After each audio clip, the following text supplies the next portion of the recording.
کevin bînoş navçûna beşeka xîvetan li kempên Sinûrê qeza Zaxo û nêzîkbûna werzê zivistanê tiriz di dilê awareyan da peyda kiriye.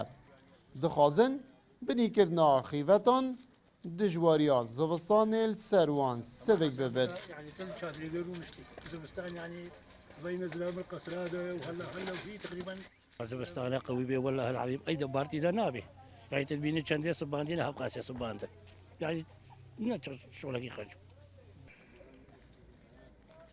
چادر مقصد درهانیا و قطیانا و دبارتنا به هر مساعده من نکر و بچوک زابن و باران هذا داخل و تبي حمية بيني أو منطقة يعني قلق أنا باش.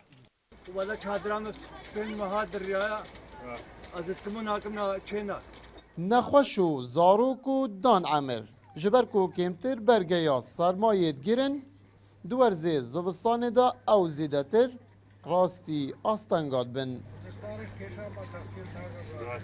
حياة ما زفستاني زحمتها برف وبارانتي وأمد جمدين وهدوم نينين هاتي بينوها حالك بلنغازيا Rêveberên kempan jî bizav kirîne ji berî hatina werzê zivistanê xîvetên nî ji bo awereyan dabîn bikin.